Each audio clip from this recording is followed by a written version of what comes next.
Thank you, everyone. Brad, you want to come over here? You want to see that hot? So if you want to stand next to me.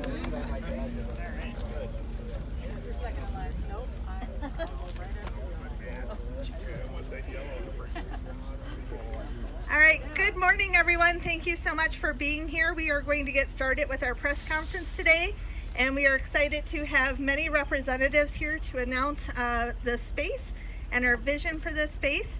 And so our first announcement is a grant that we received. So I'm going to introduce Julie McGee, who's the manager of the Brownfields and Redevelopment Program, U.S. EPA Region 5, and she will announce more about our grant. Thank you, Ann. Wow, what a nice day. As Ann mentioned, I'm Julie McGee. I'm one of two Brownfields managers from our team back in Chicago with U.S. EPA Region 5. So we cover the Great Lakes states of Illinois, Indiana, Michigan, Minnesota, Ohio, and Wisconsin. And I am super excited to be here today to recognize the city of Mendota that is soon to be awarded a Brownfields Cleanup Grant. But before I talk about the Brownfields Cleanup Grant, I'd like to give you a little history about the Brownfields program.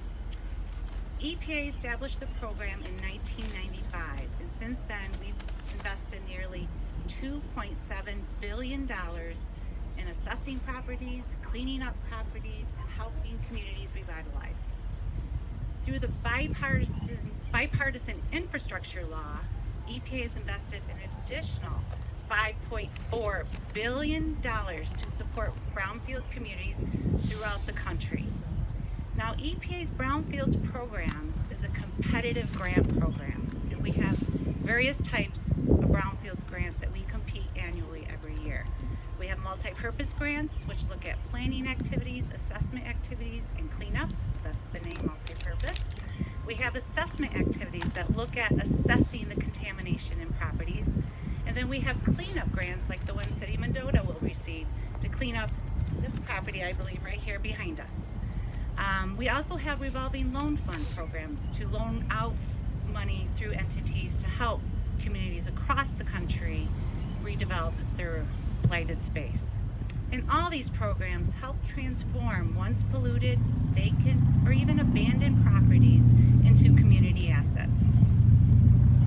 In this most recent grant competitive funding, EPA received over 384 applications nationwide.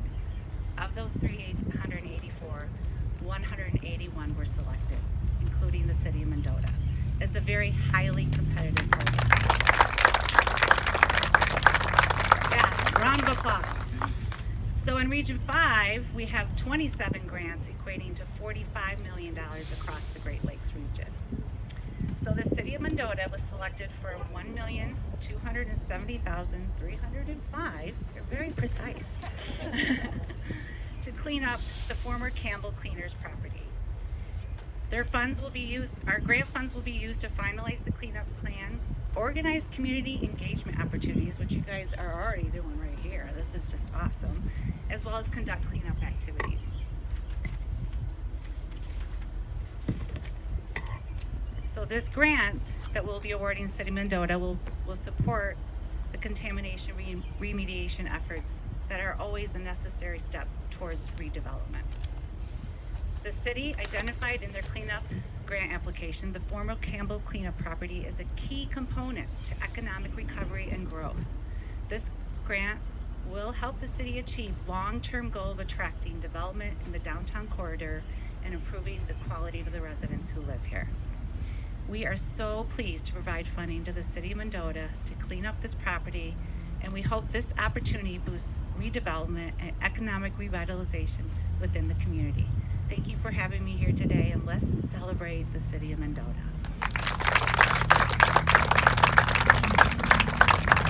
Thank you, Julie. And we are fortunate to have our representative Brad Fritz here to give a few words as well. Well, thank you, everyone. It's so great to be back here in Mendota today.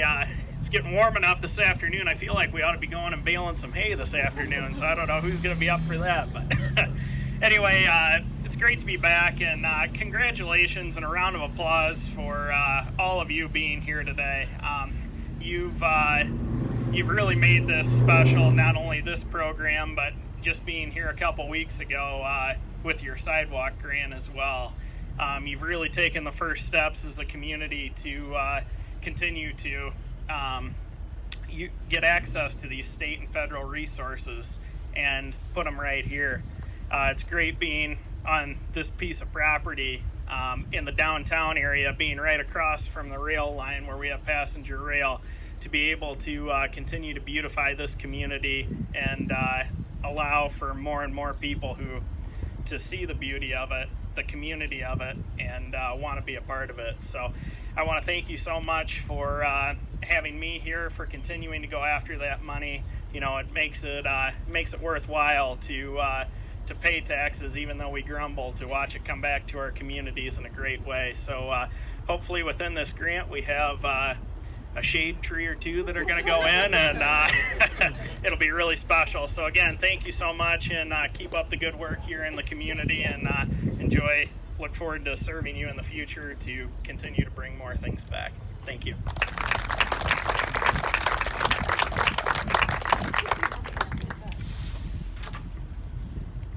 Good morning. My name is Emily McConville. I'm the City Clerk and Economic Development Director for the City of Mendota, and I'm feeling a little deja vu here, which is a good thing. If I don't know, I think all of you were at the grant award presentation a couple of weeks ago, so that was a great thing, and now we're on to another one. So I was asked to give a brief narrative outlining of why we are here today. I'll try to keep it brief.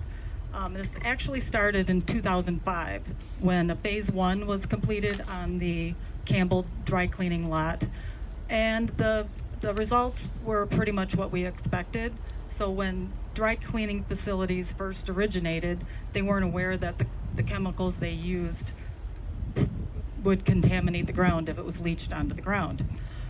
So the assessment that we did back in 2005 showed that in all likelihood it was contaminated.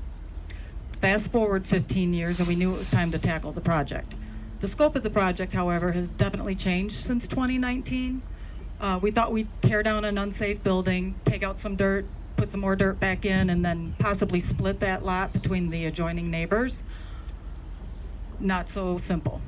So the roof started collapsing on the original building, and we realized it was a safety hazard, so we had that demolished in early 2020. We completed the environmental assessments, and at that point, Fairgram, who helped us with all of that, suggested applying for the US EPA brownfield grant. Not only was the ground contaminated, but the building to the north, that's behind me here, was actually built over a tank that we had no idea was there. So the tank needs to come out. The only way, there are a couple of different ways we could have gone about it to save the building, but they would have been very, very expensive. And so we decided we need to obtain this building, demolish the building, and remediate the site properly. After several rounds of negotiating, we finally obtained the property in December of 2022, and it was too late to apply for funding for 2023. And it's probably a good thing, because we all know what happened on August 22nd of 2022, the fire. We unfortunately have to refer to it as fire number one because, yes, there was a fire number two a little while later. So that led to the 3 remaining buildings having to be demolished. I lost my place. And we purchased some of these lots, and now the city now owns pretty much everything from that green pipe that's standing up north of this block, to the north. So we were finally able to apply for the grant in November of 2023 with the help of Fairgram. Thank you, Phil. In early May, we received a call from the EPA, and when you receive a call from the EPA, it's usually not good news. And I think that the representative sensed that, and the first thing he said was, "This is good news." And so he said that we had received the grant. And I can't tell you how happy I am and relieved that I am to be able to give a definite answer when somebody goes, "What are you going to do with this block?" So I'm happy to say that funding will most likely be available this fall. Demolition of the building behind me will happen immediately after that. Then the engineers will come in and finalize the remediation plans, and the plans will go out for bid. The contract will be awarded. Remediation will start as soon as they can get mobilized. And once complete, you can see that the result is going to be pretty much an open space in the heart of our downtown. The future of the space is very important to the city and all of its residents. Let's take the series of unfortunate events that brought us here today and make this space into something we are all proud of and can appreciate. With that, I'd like to introduce Sally.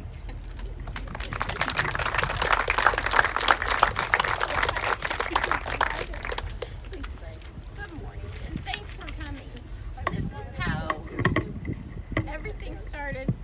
This is how everything started for Reimagine. It was a group of citizens that cared about Mendota, and that's you guys showing up, and now it's getting out there.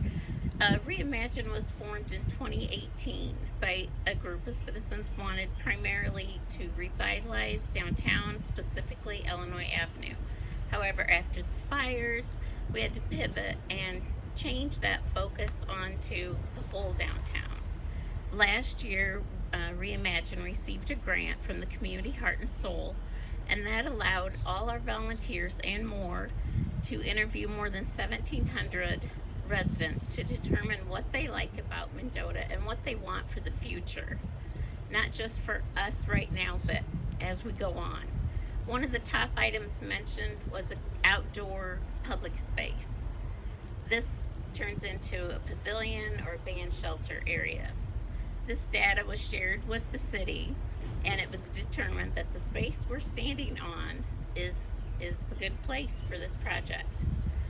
We're excited that Mendota has received the Brownfield grant to assist with the demolition, remediation, and to fund the planning for this space. We recognize this cleanup's going to take about 2 years. This gives Reimagine time to work on phase 2. And that, again, calls for the citizens. We want input from the residents on suggestions how to use the space, how to design it. It's their space, not just ours. The next step, of course, is we're going to need money. We're excited, very humbled by the 2 major donations from the Carroll family. Gave $10,000, and now the Black Brothers is going to give another donation, matching up to dollar for dollar, $200,000. That's incredible. I can't tell you how much that meant to our little group starting this project, and for them they've been in this town forever, and to back this and start this is very giving. And now I'm going to give it to Megan, who's part of the Carroll family and Black Brothers.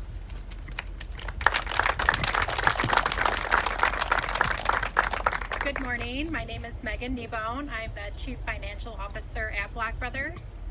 So on behalf of Black Brothers and the Carroll family, Sally kind of stole my thunder there. It's with great pleasure to announce a special fundraising initiative in support of the Mendota Pavilion on Main. We are offering a donation of $100,000 to help bring this pavilion to life. Each dollar you donate will be matched, doubling your impact and the contribution. As a 141-year-old company with deep roots in the community, we understand the importance of this pavilion project and its potential to enhance the lives of all residents of Mendota. Our team is committed to giving back to the community who has supported us through 6 generations, soon to be 7. Evan's not here, but congratulations to him. And we encourage everyone to support this meaningful project by making a donation with us. Together, we can make a difference and create a much-needed gathering spot here in our town.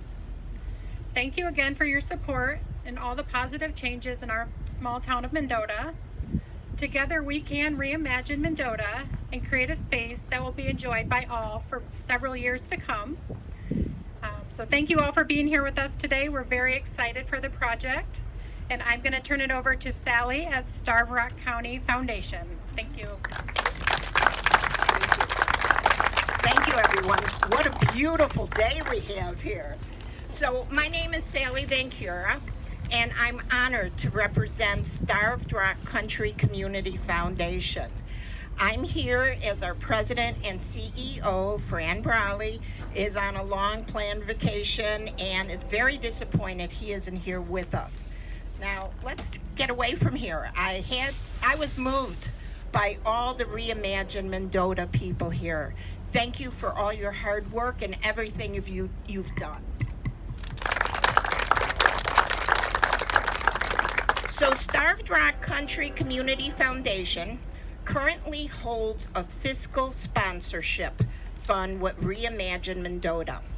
A fiscal sponsorship fund is an arrangement where a public charity such as us provides administrative and financial oversight for projects and initiatives like Reimagine Mendota. This allows the project to focus on its mission while we manage the operational aspects and ensure compliance and accountability. Somehow I knew I'd get the horns. Okay, they say I have a big mouth, so let's test them. Today we are thrilled. Today we are thrilled to support a major gift match. Okay, I am going to wait just a little bit.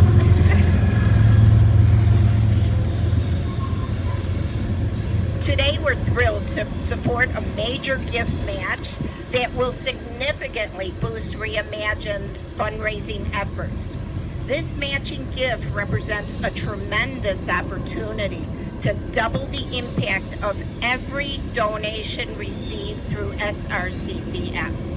So I want to remind everybody, donations can be made through the Starved Rock Country Community Foundation's website, which is srccf.org. Every contribution will play a vital role in transforming our community and bringing the Reimagine Mendota vision to life. So we do want to thank the residents of Mendota for their enthusiasm and commitment. Together, we are not just imagining a better future, we are making it a reality. Thank you.